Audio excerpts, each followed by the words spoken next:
Good evening, I'm Karima Brown. It's Sunday night and it's time for The Fix. First up, Northwest Premier Job Mokgoro. He was brought in to clean up the mess of his predecessor, Supra Mahumapelo, whose fate as party boss now hangs in the balance as calls grow ever louder for the provincial executive to be disbanded. Then it's the turn of Transnet board chair Dr. Popo Molefe, who's sitting with 3 forensic reports, which damns Siyabonga Gama, who heads up Transnet. We unpack the alleged breaches in the PMFA and find out how Dr. Molefe is going to turn Transnet around.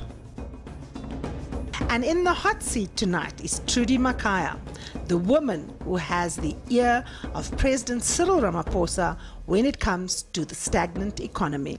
The Fix starts now.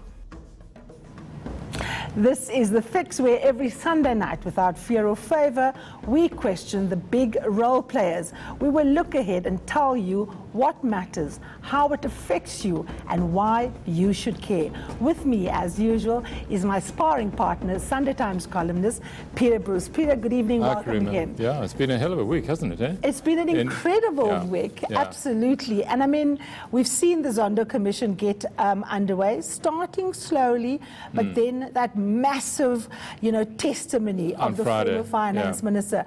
And I mean, you and I were chatting. It's one thing to read about someone saying something. It's quite another to actually hear them say what happened. Because I'd wondered, we know that the Zuptas offered him this money. To hear him, watch him say it and add to it was quite remarkable. Absolutely. Let's take a listen. He said that as far as he was concerned, this meeting never happened. And that if I were one day to suggest that this meeting had occurred, they would destroy my political career. At the end of the meeting, Mr. Gupta repeated that they had information on me, and if I suggested that the meeting had occurred, they would kill me. Yeah. They will kill me. Yeah.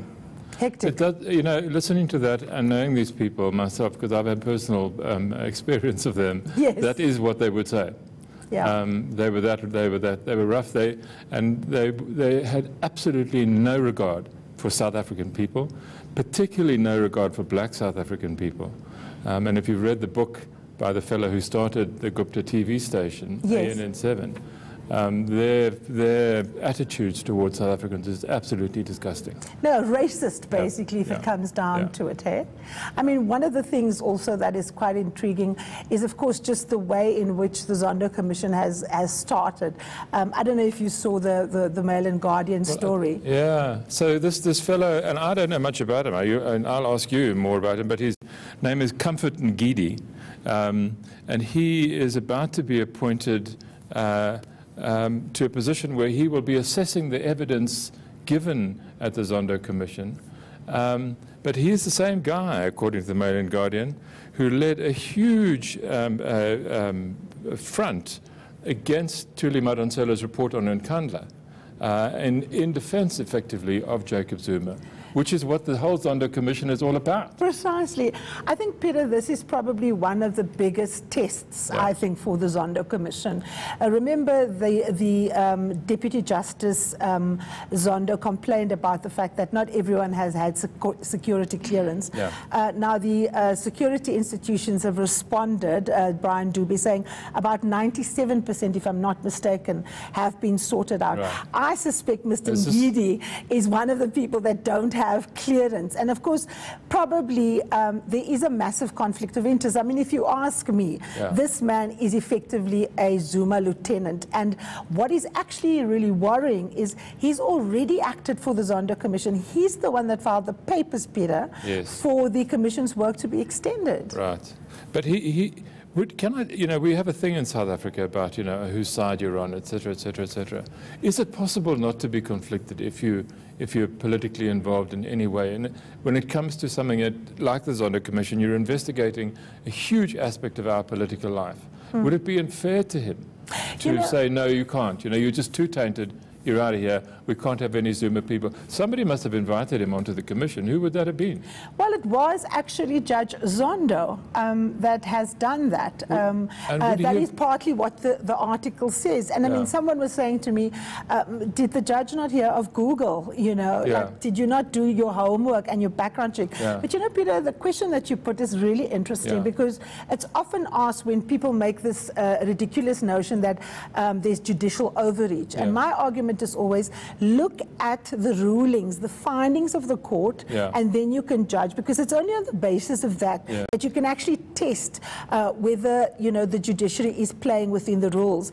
And when you look at the track record of Mr. Ngidi, then I must say he is conflicted. I think it will be hard to have someone like this assess the evidence of a report which he questioned fundamentally. That's what he did practically. That's his track record. But he simply can't be part of this commission, surely. No, absolutely. And they'll withhold his security clearance, and quite rightly so. Precisely. Having said that, there was a very interesting story, and sort of uplifting in a way, at the bottom of City Press, about a meeting this last week of black and white farmers under the auspices of our favorite magazine, Landbou Weekblad, which I'm sure you read every week, and Agri SA, just to talk about their concerns as farmers. And I've heard so many stories about black and white farmers actually getting along, helping each other, supporting each other. There was a tweet the other day,